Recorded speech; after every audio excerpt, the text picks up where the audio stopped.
سلامونه او نیکې هیلې ملګرو، ستړي مه شئ. بریال یوټیوب ته ښه راغلاست درته وایم.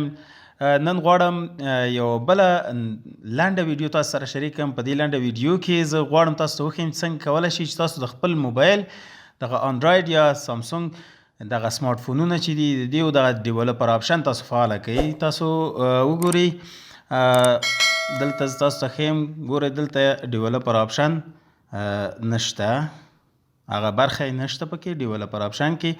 دا داسې یو سیټینګ دی چې په هغه کې ډېرې برخې هلته پکې را فعالېږي.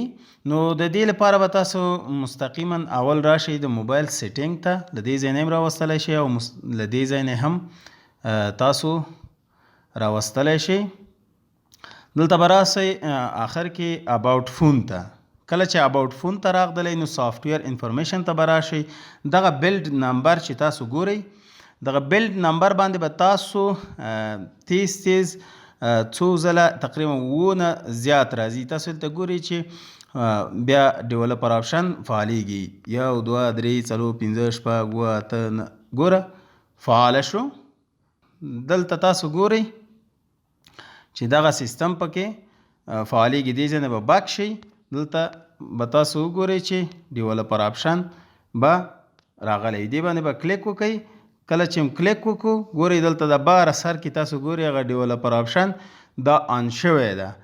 نو دې کې ډېرې برخې دي، تاسو یې خپله کتلی شئ. کله چې تاسو غواړئ د موبایل څخه د یو اس بي له لارې د موبایل مایکروفون کمپیوټر ته وصل کړئ یا د موبایل له کیمرې نه په کمپیوټر کې د ویب کیم په شکل باندې کار واخلئ، نو دغه بلډ نمبر دا ډیولپر آپشن چې ده، دغه برخه چې تاسو پکې فعاله کړئ، ګورئ دغلته تاسو ګورئ د یو اس بي ډیباګینګ، بیا به دغه هم آن کړئ. کله مو چې دا آن که نو تاسو پس له دې نه تاسو کولی شئ چې د خپل موبایل مایکروفون څخه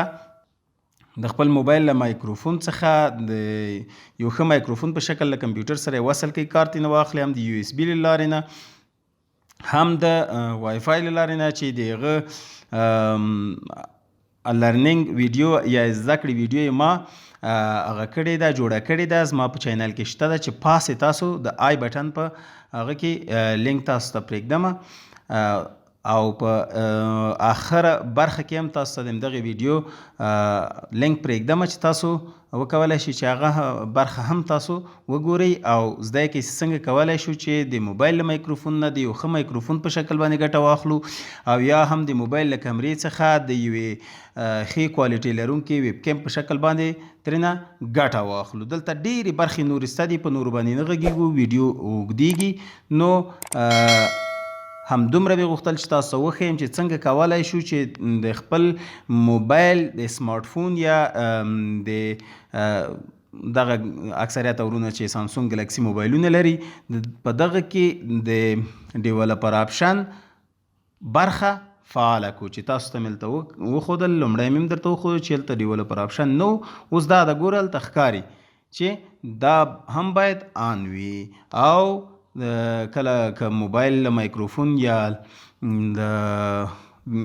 ویب کیم څخه غواړئ چې استفاده وکړئ په کمپیوټر کې، نو باید د یو اس بي ډیباګینګ برخه هم فعاله وي.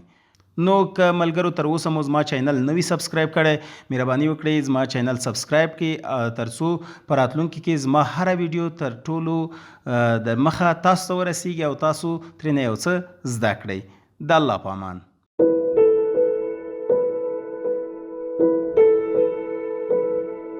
بریال ټیوب د په زړه پورې او ګټورو مطالبو پانګه.